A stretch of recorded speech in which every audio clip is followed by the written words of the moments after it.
क्या है live in?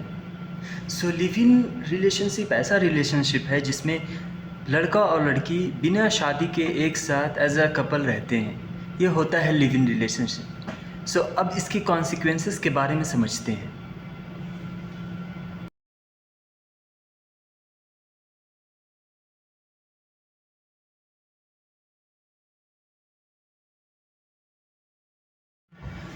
आज के ज़माने की कुछ जेनज़ीज़ का मानना है कि पहले बहुत सारे नियम गलत माने जाते थे, लेकिन आज वो सारे नियम सही माने जाते हैं। तो इसी तरह अभी लिव इन रिलेशनशिप गलत माना जा रहा है, लेकिन आने वाले कुछ सालों में वो गलत नहीं माना जाएगा। तो क्या एक बात बताइए, क्या आज से 1 लाख साल पहले या 1000 साल पहले चोरी गलत माना जाता था और अब क्या उसे सही माना जाएगा? उसी तरह आज से 1000 साल पहले मर्डर गलत माना जाता था और अब भी गलत माना जाता है। आने वाले कुछ सालों बाद उसे सही माना जाएगा? नहीं, नहीं माना जाएगा। सो उसी तरह लिव इन एक यूनिवर्सल ट्रूथ है जो कि गलत है और वो हमेशा गलत ही रहने वाला है।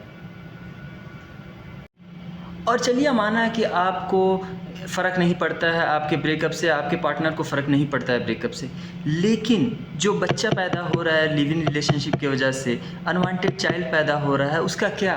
आपको पता है टोटल इस दुनिया में सबसे ज़्यादा आबादी सिंगल मदर्स का उन कंट्रीज़ में है जहाँ लिव इन रिलेशनशिप बहुत ज़्यादा पॉपुलर है, बहुत ज़्यादा आम है।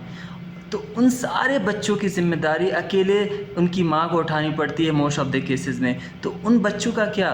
उन बच्चों को जिस ट्रॉमा से गुज़रना पड़ता है उनका क्या? इसका जवाब किसी के पास है? इसका हल किसी के पास है? तो जिस तरह एक मर्डर हमेशा गलत होता है, उसी तरह लिव इन रिलेशनशिप भी हमेशा गलत होता है।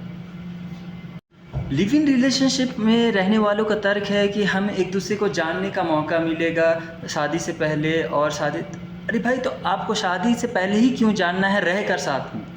आपको सारा काम हस्बैंड वाइफ वाला करना है, लेकिन शादी से पहले करना है और एंड में एक दूसरे को छोड़ देना है। तो ये शादी से पहले ही क्यों करना है? क्योंकि आप एक दूसरे के राइट्स से बचना चाहते हैं, आप दूसरे के ज़िम्मेदारियों से बचना चाहते हैं। असल जवाब ये है कि आप एक दूसरे की ज़िम्मेदारियों से भाग रहे हैं, इसलिए आप रिलेशनशिप में रहना चाहते हैं। अगर आपको एक दूसरे को समझना है, शादी करके एक दूसरे के साथ रहें और एक दूसरे को समझें। और अगर उसके बाद भी अगर आप एक दूसरे को नहीं समझ पा रहे हैं तो डिवोर्स एक रास्ता है, आप डिवोर्स ले सकते हैं। तो आपको लिव इन रिलेशनशिप हर मायने में इंसानियत के ख़िलाफ़ है, ह्यूमैनिटी के ख़िलाफ़ है और समाज को एक बुरे रास्ते पे ले जाता जा रहा है। तो मेरा यही राय है सबसे कि आप प्लीज़ लिव इन रिलेशनशिप में ना जाएं।